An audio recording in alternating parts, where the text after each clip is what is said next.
So coming all the way out here, it'd be crazy not to bring with me the best tools that I could. And so, you know, the first one is a tented hammock. You gotta be off the ground in the Amazon. The ground is wet, it's soggy, it's dangerous, it's crawling in venomous snakes and spiders. So up off the ground overnight is the best thing you can do. But the other tools, the tools that I have with me, which are pretty much for survival as well as catching the caiman, are all packed into here. As always, I have with me my trusty headlamps. Can't go anywhere at night without them. The plan being to catch fish both to eat, but also to use as bait for the caiman. I brought with me these very cool tools, something that I worked on with a company to help make the best that I possibly could. And the way these work are, these are my crocodile catching snares. So they're basically a super beefed up dog catcher. As you can see, there's a noose on the end. As I release this, pops open. And this noose is a very strong test wire, and it's softly coated in a nice rubber so that anything I get around this or into this will not get injured. And once I've got them, open it up, and of course, then I have the caiman in hand. So these are kind of my secret weapon. They're new to the field of catching crocodilians. We'll see how they work. I'm very excited about them.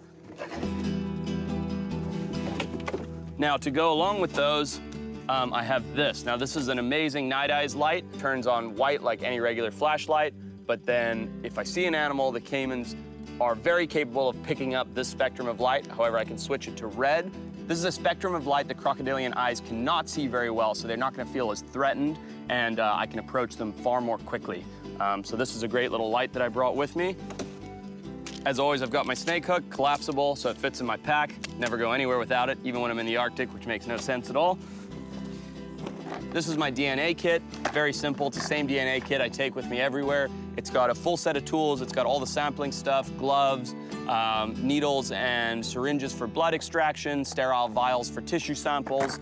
All my DNA lives in here in this waterproof bag, or my DNA kit. My machete. Can't go to the jungle without a machete. I've got a landing net. Now, this net actually folds out. It gets really large. And the way this works is if I'm seeing lots of baby caiman for any reason, I can extend this out to about 6 feet. It's got a very wide V shape, and I can scoop up the babies if they're eluding me. And then finally, what I have here are my snares and snags. So the way these work is I can build traps with these. They're a wire cable snare, and I can put these in a tree or anchored to the ground. The noose hangs open like that. This point's anchored to something.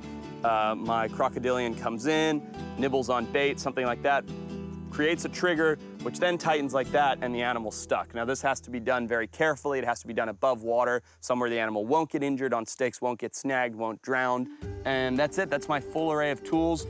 It's kind of crazy to be out here in the middle of the Amazon, such a rudimentary place where everything's so real and organic, and have all these super modern, high-tech tools, from dog catchers to floating hammock tents to super great fishing reels to red and white lights, DNA kits. I mean, the whole spectrum. And it's this combination of traditional hunting, chasing caimans at night, with modern technology, looking for an extinct animal, and I'm hoping it turns up some results.